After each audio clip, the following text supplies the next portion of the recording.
Good morning students, मैं दिलीप गुप्ता। आपको पता है जैसे कि हम फिजिकल ज्योग्राफी में आपको ओशिनोग्राफी के अंतर्गत हम ओशियंस करंट्स पढ़ रहे थे।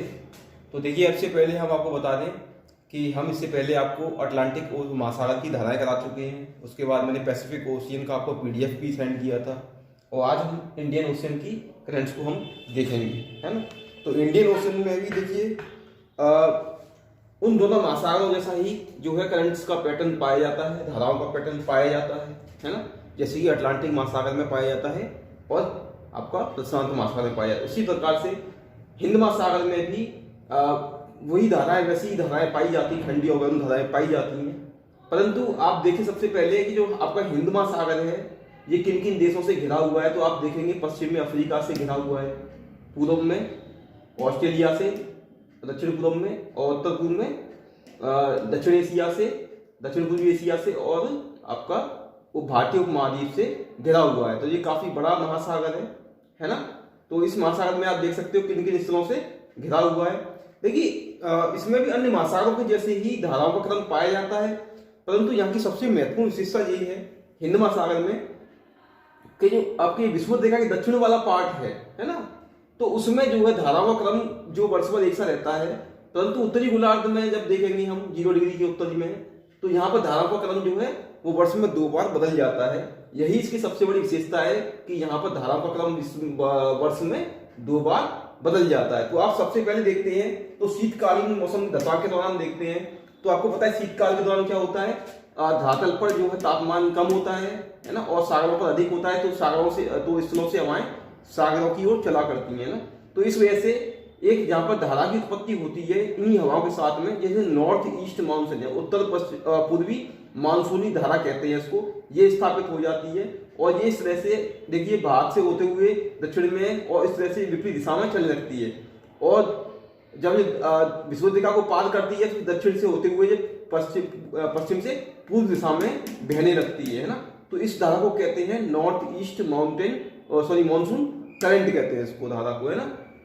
जबकि दक्षिणी गोलार्ध में हम देखते हैं तो दक्षिणी गोलार्ध में आप देखते हैं कि दक्षिणी विषुवरेखीय धारा है ना, वो धारा जो है पूर्व से पश्चिम की तरफ बहती है और आगे जाकर ये धारा जो है मुड़ जाती है। और मुड़ करके क्या होता है, मुड़ करके मेडागास्कर के पास में 2 धाराओं में बढ़ जाती है। एक मोजाम्बिक की तरफ चली जाती है और दूसरी मेडागास्कर के इस तरफ रह जाती है।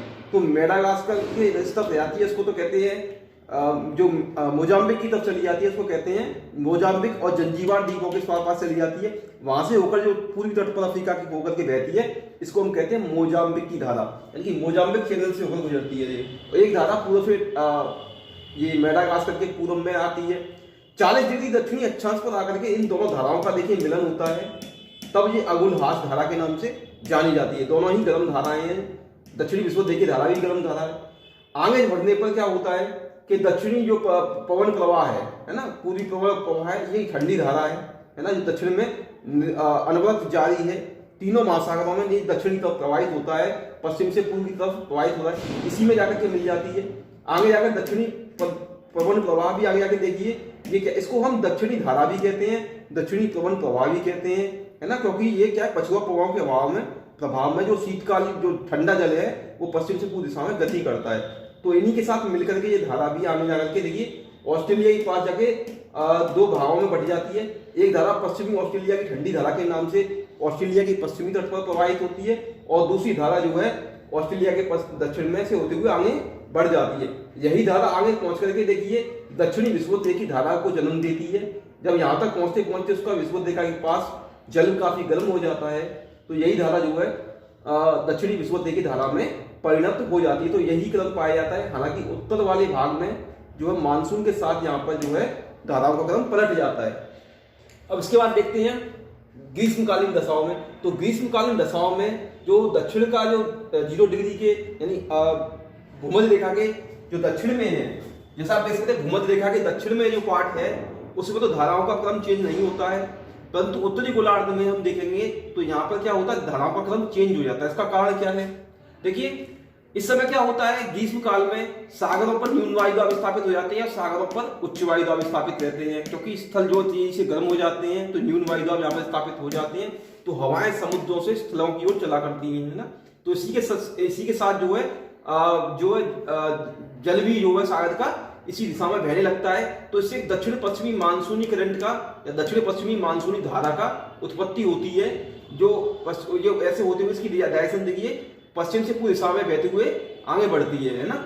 इसके साथ ही देखिए जब दक्षिणी पश्चिमी मानसूनी धारा की उत्पत्ति होती है, उस समय देखिए दक्षिण में जो धारा आ रही थी इस धारा की विलुप्ति हो जाती है ना। ये विपरीत धारा आ रही थी, इसकी विलुप्ति हो जाती है, ये फिर इस धारा से आकर के फिर वापस यहीं पे आकर इसकी मिल जाती है। आगे जाकर के ये दक्षिण पूर्व एशिया के पास दक्षिणी विषुवत की धारा से मिल जाती है। तो इस प्रकार देखिए यहाँ पर 6 माह तक ये जो है क्रम बना रहता है लगभग, और इस तरह से यहाँ पर महासागर में जो धारा का क्रम है वो लगभग 2 बार बदल जाता है। तो ये यहाँ की मुख्य धारा है जिसे हम नॉर्थ ईस्ट मानसून करंट्स कहते हैं, और यही वह बदल जाती है गर्मियों में तो साउथ वेस्ट मानसून करंट हो जाती है। जैसे कि आपने देखा होगा कि भारत में वर्षा होती है वो दक्षिणी पश्चिमी मानसून से होती है। क्यों होती है? क्योंकि उस समय जो हवा का जो बहाव है, जो दिशा होती है वो दक्षिण पश्चिम से उत्तर पूर्व की तरफ होती है ना। तो ऐसे ही देखिए जाड़ों में क्या होता है, उत्तर पूर्व से दक्षिण पश्चिम की तरफ होती है। तो ये उत्तर पूर्व से जब दक्षिण पश्चिम की तरफ होती है तो उस समय धारा का क्रम क्या होता है, नॉर्थ ईस्ट मानसून वाला होता है ना। इसको हम धारा को नॉर्थ ईस्ट मानसून करंट कहते हैं। जबकि जब गर्मी होती है तो साउथ ईस्ट मानसून के साथ में साउथ वेस्ट मानसून करंट यानी दक्षिण पश्चिमी मानसूनी धारा की उत्पत्ति होती है। तो इस प्रकार देखते हैं हम कि हिंद महासागर में जो धाराएं हैं उनका क्रम बदल जाता है। तो ऐसा वर्ष में लगभग 2 बार देखने को मिलता है, जो किसी भी अन्य महासागर में ऐसा देखने को नहीं मिलता है ना। तो ये इन महासागरों की धाराएं, जिसमें आपको बताया था मैंने कौन कौन सी ठंडी धारा है, कौन कौन सी गर्म धारा है। तो देखिए नॉर्थ ईस्ट ये भी गर्म धारा है, ये भी गर्म धारा है, मोजाम्बिक की अग्लोहार की गर्म धारा है, पश्चिमी ऑस्ट्रेलिया की ठंडी धारा है ना। तो इस प्रकार से धाराओं का क्रम यहां देखने को मिलता है। तो देखिए इस प्रकार आपका ये जो चैप्टर है महासागरीय धाराएं ये आपका कंप्लीट होता है। देखिए महासागरीय धाराओं के कुछ प्रभाव भी हैं जो आपको जान लेना अति आवश्यक है। जैसा कि आप जानते हैं कि मैं आपको बताया था कि जो महासागरीय धाराएं हैं ये अपने तापमान के द्वारा तटों पर पर्याप्त प्रभाव डालती हैं। जैसे कि क्या है, आपकी जो धारा है आपकी गल्फ स्ट्रीम, वो गर्म धारा है, तो वो क्या करती है, वो पश्चिमी यूरोप के और अमेरिका के पूर्वी तट को जमने से बचा देती है। तो ऐसे ही देखिए ये गर्म धाराएं हैं, है ना। ये मोजाम्बिक की धारा है, अग्लोहास की धारा है, ये भी गर्म धारा है ना। तो ये क्या करती है, तटीय पारिस्थितिकी को प्रभावित करती है। यहाँ पर देखिए ठंडी और गर्म धाराएं मिलती हैं। वहां पर क्या होता है, इनको पादप प्लवक का निर्माण ज्यादा होता है, जिसकी वजह से वह मछलियों के पकड़ने के केंद्र बन जाते हैं। तो ये जहां पर ठंडी और गर्म धाराएं मिलती हैं वो आर्थिक दृष्टि से काफी अहम माने जाते हैं। जैसे कि उत्तर अमेरिका में डागर बैंक कहते हैं उसको, मछली पकड़ने का विशाल स्थल है। तो इस प्रकार से महासागरीय जो धाराओं के प्रभाव न केवल जलवायु पर पड़ता है बल्कि तटीय पारिस्थितिकी पर भी पड़ता है। इसके अलावा तटीय क्षेत्रों के लोगों पर भी पड़ता है, क्योंकि तटीय क्षेत्र जो जैसे और मैंने आपको बताया कि यूरोप के देश हैं, है ना। तो जब पश्चिमी यूरोप में जब गल्फ स्ट्रीम पहुंचती है तो उससे क्या होता है, वहां का तापमान बढ़ जाता है और वो पश्चिमी यूरोप जो जमने से बच जाते हैं। तो इस प्रकार हम देखते हैं कि महासागरीय धाराएं हैं ये तटीय पारिस्थितिकी के साथ ही तटीय तापमान पर प्रभाव डालती हैं और इसके साथ ही ये तापमान को जमने भी नहीं देती हैं। हालांकि ठंडी धाराएं जो है वो अलग प्रभाव डालती हैं। जैसे पश्चिमी ऑस्ट्रेलिया में ठंडी धारा की उपस्थिति की वजह से यहाँ सूखा पाया जाता है, यहाँ पे मरुस्थल पाया जाता है। तो इनके कई प्रकार से प्रभाव है ना। तो आपको कोई पॉइंट्स और समझ में ना आया हो तो आप मुझे कमेंट बॉक्स में लिख सकते हैं। आप मेरे चैनल को सब्सक्राइब कीजिए, कोई प्रॉब्लम हो तो आप उसमें कमेंट बॉक्स में लिख सकते हैं। इसके बाद देखिए कल हम दूसरा नया चैप्टर देखेंगे। तो दूसरा जो नया चैप्टर है हमारा महासागरीय धाराओं के अलावा वो है महासागरीय निक्षेप।